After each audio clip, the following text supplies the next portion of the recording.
ఆరోగ్యాభిలాషులైన ప్రేక్షక మిత్రులకు నమస్కారం. ఆరోగ్యం అవగాహన అనే ఈ చక్కని కార్యక్రమాల సిరీస్లో మనం ఆరోగ్యానికి సంబంధించి ఎన్నో విలువైన విషయాలు తెలుసుకుంటున్నాం. ఈరోజు మనం తెలుసుకోబోయేది ఒక ముఖ్యమైన విషయం, అందరూ తెలుసుకోవాల్సిన విషయం. ఇదే జలుబు లేదా ఫ్లూ. ఇది ఫ్లూ సీజన్, అలాగే జలుబు సీజను. కాబట్టి ఏ కాస్త తుమ్మినా, ఏ కాస్త దగ్గు వచ్చినా, ఏ కాస్త నలతగా అనిపించినా ఇంకా అది కోవిడ్ ఏమో అన్న భయం చాలా మందిని పట్టి పీడిస్తూ ఉంటుంది. ఈ నేపథ్యంలో అసలు ఈ జలుబులు, ఫ్లూలు ఇలాంటివి రాకుండా పోరాటానికి శక్తివంతమైనటువంటి ఆయుర్వేద ఆయుధాలు, వీటి మనం వరుసగా తెలుసుకోబోతున్నాం. ఇవన్నీ కూడా ఎక్కడో మీరు తెచ్చుకోవాల్సినటువంటివి ఏమీ కాదు. ఆల్మోస్ట్ మీ వంటిల్లే ఒక ఔషధశాల, మీ ఇల్లే ఒక వైద్యశాల.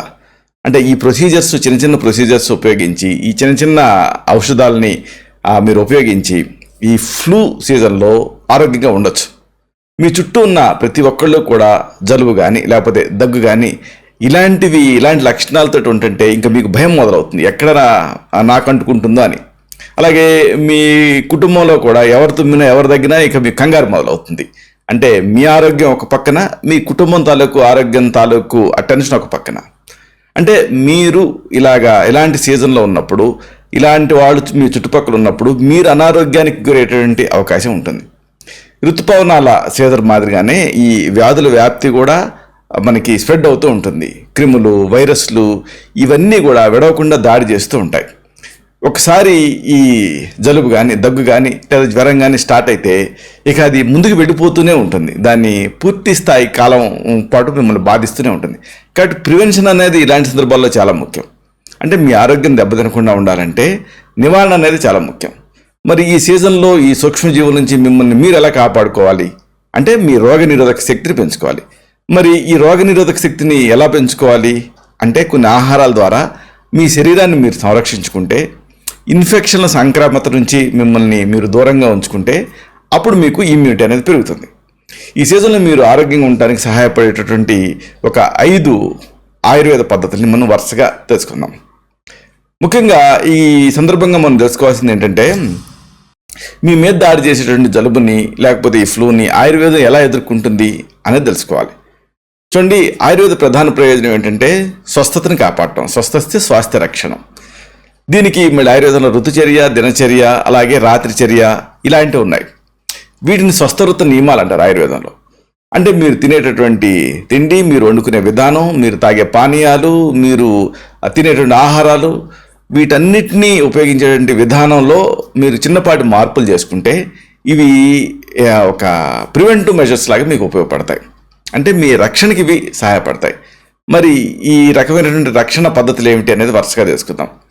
ఒకటేమిటంటే ఆయుర్వేద స్వీయ మసాజ్. దీన్ని అభ్యంగనం అంటారు ఆయుర్వేద పరిభాషలో. ఇది ఒక ట్రెడిషనల్ మెథడ్. అంటే ఆరోగ్యాన్ని కానీ లేకపోతే ఇమ్యూనిటీని కానీ పెంచుకోవడానికి. ఈ మసాజ్కి ఇమ్యూనిటీకి ఏమిటి సంబంధం అని మీకు అనిపించవచ్చు. చూడండి, మన అంగప్రత్యంగాల పద్ధతి ఏమిటి అంటే చర్మం ప్రతికూలతల తాకిడికి ముందుకు గురవుతుంది, వాతావరణ ప్రతికూలతలకి. అలాగే చర్మానికి ఏదన్నా మనం ఒక థెరపీ అప్లై చేస్తే కొన్ని వేల నాడులు తాలూకు, ఆ నరాల తాలూకు కొసలు ఉంటాయి. ఇవి లోపలికి వెళ్ళి ఆ హెల్త్ని పునఃస్థాపిస్తాయి. ఇది మసాజ్లో ఉండేటువంటి అద్భుతమైన టెక్నిక్. అంటే ఈ న్యూరాన్స్ని స్టిమ్యులేట్ చేయటం. కాబట్టి ఇది నిజంగా మిమ్మల్ని డీటాక్సిఫై చేయడానికి కానీ, ఇమ్యూనిటీ పెంచడానికి కానీ అభ్యంగనం అనే ప్రక్రియ మీకు ఉపయోగపడుతుంది. మీరు మీ ఇంట్లో ఎవరన్నా మీకు సహాయపడితే వాళ్ళ చేత మసాజ్ చేయించుకోవచ్చు, లేకపోతే మీకు మీరే సెల్ఫ్ మసాజ్ చేసుకోవచ్చు. దీనికి కొన్ని ప్రత్యేకమైన నూనెలు అవసరం అవుతాయి. ఏది లేదనుకోండి, మీకు ఏ ఔషధ సిద్ధ తైలాలు కూడా లేకపోతే కనీసం నువ్వుల నూనె, దీంట్లో కొంచెం వెల్లుల్లి వేసి మరిగించి వేడి చేసి పరోక్షంగా దాన్ని మీరు రాసుకొని మర్దనా చేసుకున్నా కానీ ఈ నొప్పులు తగ్గటం, అలాగే నరాలు స్టిమ్యులేట్ అవ్వటం, ఇంకా ఇమ్యూనిటీ పెరగటం ఇలాంటివన్నీ జరుగుతాయి. కాబట్టి ఈ మసాజ్ అనేది చేసుకోండి. దీనికి ఆయుర్వేదంలో కావాలనుకుంటే కర్పూర తైలం, పిండ తైలం, మహానారాయణ తైలం ఇలాంటి తైలాలు ఉన్నాయి. వీటిని కూడా వాడుకోవచ్చు వైద్య సలహాతో. ఈ తర్వాత ప్రక్రియ చెవుల్లో ఆయిల్ వేసుకోవటం, కర్ణపూరణం అంటారు ఆయుర్వేద పరిభాషలో దీన్ని. ఇలాగ చెవుల్లో నూనెని వేసుకోవటం వల్ల ఏం జరుగుతుంది అంటే ఇమ్యూనిటీ అనేది పెరుగుతుంది. అంటే ఇది ఒక స్వీయ రక్షణలో ఒక భాగం, అంటే స్వస్థ వృత్తంలో ఇది ఒక భాగం. దీనికి మీరు ఆవాల నూనె, నువ్వుల నూనె ఇలాంటి వాటిని కొన్ని చుక్కలు ఈ చెవులలో డ్రాప్స్ కింద వేసుకోవచ్చు. దీంతో ఏం జరుగుతుందంటే లింఫ్ నోడ్స్ ఉంటాయి కదా, అవి లూబ్రికేట్ అవుతాయి. దీంతో ఎప్పుడైతే లింఫాటిక్ సిస్టమ్ బలపడిందో అప్పుడు ఇమ్యూనిటీ పెరిగి జలుబు ఇలాంటివి దాడి చేయకుండా ఉంటాయి. అలాగే మీరు చెవుల్లో డ్రాప్స్ వేసుకున్న తర్వాత కాస్త మర్దనలాగా చేసుకుంటే అప్పుడు చెవుల్లో నుంచి మెదడుకి దారి తీసేటువంటి నరాలు స్టిమ్యులేట్ అయ్యి మెదడుని స్ట్రెంథన్ చేసి మెదడు ద్వారా పాజిటివ్ సిగ్నల్స్ అందుకొని అది ఇమ్యూనిటీ పెరగడానికి సహాయపడుతుంది. అలాగే ఈ చెవులో ఉండేటటువంటి మార్గాలు ఎండిపోకుండా ఇది నిరోధిస్తుంది.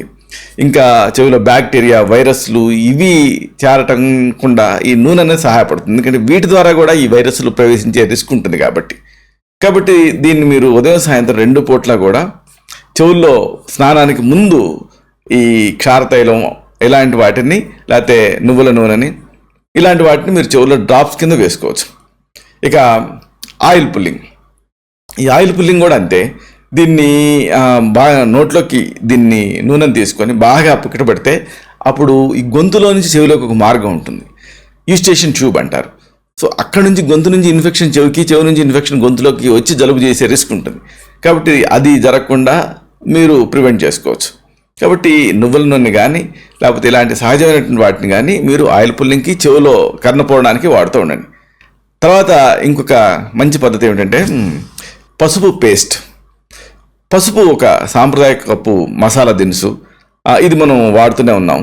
అయితే దీంట్లో ఔషధమైనటువంటి శక్తులు, అద్భుతమైనటువంటి యాంటీ ఇన్ఫ్లమేటరీ తత్వాలు, యాంటీ బ్యాక్టీరియల్, యాంటీ ఫంగల్ ఇలాంటివి చాలా ఉన్నాయి. కాబట్టి రోజువారీగా దీన్ని వాడుకోవాలి. పసుపు పొడి, దీన్ని తేనెతో కలపండి. తేనెతో కలిపేసేసి ఒక పేస్ట్లా చేసి దీన్ని చప్పరిచి మింగాలి. 1/2 చెంచాడు పసుపు, చెంచాడు పసుపు. దీంట్లో బోల్డ్ అన్ని యాంటాక్సిడెంట్లు ఉంటాయి, వైటమిన్లు ఉంటాయి. అలాగే ఇది వైరస్కి వ్యతిరేకంగా పనిచేస్తుంది. అన్నిటికీ మించి ఇది అనాలిసిక్గా పనిచేస్తుంది. ఇలాగా అనేక ఉపయోగాలు దీనికి ఉన్నాయి. ఇంకా దీన్ని బాగా పొటెంటైజ్ చేయాలనుకుంటే అంటే పసుపు, తేనె మాత్రమే కాకుండా దీనికి కాస్త నెయ్యి, అలాగే మిరియాల పొడి, ఇంకా పటికి బెల్లం పొడి ఇవి కలిపి మీరు పేస్ట్లా చేసుకొని తీసుకుంటే ఇంకా ఎఫెక్టివ్గా పనిచేస్తుంది. దీంతో మీరు ఇమ్యూనిటీని పెంచుకోవచ్చు. ఆల్రెడీ ఒకవేళ జలుబు లాంటివి ఉంటే తగ్గించుకోవడానికి ఇది సహాయపడుతుంది. అలాగే ఇంకొక బెస్ట్ అడాప్టోజన్ ఏమిటంటే అశ్వగంధ. పేరులేని వ్యాధికి పెన్నేరు గడ్డ అని సామెత. అశ్వగంధ వల్ల అనేక ప్రయోజనాలు ఉన్నాయి. ఇది ఒక రకంగా ఒక అద్భుతమైనటువంటి మూలిక అని చెప్పొచ్చు. పెనాషియా అంటే అన్ని సమస్యల్ని తగ్గిస్తుంది, కొత్త వాతావరణానికి మన శరీరాన్ని అలవాటు అయ్యేలా చేస్తుంది. కాబట్టి ఈ ముఖ్యంగా ఇలాంటి కోవిడ్ సీజన్లో అశ్వగంధకి అందుకే ఇంత పేరు ప్రఖ్యాతులు వచ్చాయి. ఇది హాట్ కేక్స్ లాగా దీంతో తయారైన మందులు కానీ ఈ అశ్వగంధ వేరు కానీ ఇదంతా బాగా అమ్ముడుపోతుంది. దీన్ని జలుబు తగ్గించుకోవడానికి, దగ్గుకి డైరెక్ట్గా కాదు కానీ ఇమ్యూనిటీని పెంచుకోవడం ద్వారా తగ్గించుకోవచ్చు. అలాగే వైరస్ సంబంధమైనటువంటి సమస్యలను కూడా ఇది ఇమ్యూనిటీ పెంచడం ద్వారా తగ్గిస్తుంది. అశ్వగంధని క్రమం తప్పకుండా తీసుకుంటూ ఉంటే ఇమ్యూనిటీ పెరగటమే కాకుండా ఈ అకస్మాత్తుగా జలుబు చేయటం, లేకపోతే దగ్గు రావటం ఇలాంటివి జరగకుండా ఉంటాయి. దీన్ని ఉదయం 1/2 చెంచా, రాత్రికి 1/2 చెంచా, అలాగే మధ్యాహ్నం కూడా అవసరం ఉంటే ఒక 1/2 చెంచా పౌడర్ని దీన్ని పాలతో కలిపి తీసుకోవచ్చు. లేదా ట్యాబ్లెట్ రూపంలో కూడా ఇది దొరుకుతుంది. ఇది ఒక మంచి ఇమ్యూనో బూస్టింగ్ తత్వాలు కలిగి ఉంటుంది. దీన్ని మీరు రెగ్యులర్గా వాడుకుంటూ ఉండండి. ఇలాగా ఈ జలుబు లేదా ఫ్లూ ఇవి మిమ్మల్ని ఇబ్బంది పెట్టకుండా ఉండాలంటే ఈ చక్కని ఆయుర్వేద పద్ధతుల్ని మీరు పాటించండి ఈ సీజన్లో. ఇవి కాంప్లికేట్ అవ్వకుండా ఉంటాయి. ఈ జలుబు దగ్గులు వచ్చిన వెంటనే చాలా ఫాస్ట్గా ఇవన్నీ తగ్గిపోతాయి. ఇలాంటి మరిన్ని ఆసక్తికరమైన విషయాలని తిరిగి ఇదే కార్యక్రమాల పరంపరలో మనం తెలుసుకుందాం. అలాగే ఇలాంటి మరిన్ని ఇన్ఫర్మేటివ్ వీడియోస్ కోసం ఈ ఛానల్ని సబ్స్క్రైబ్ చేసుకోండి.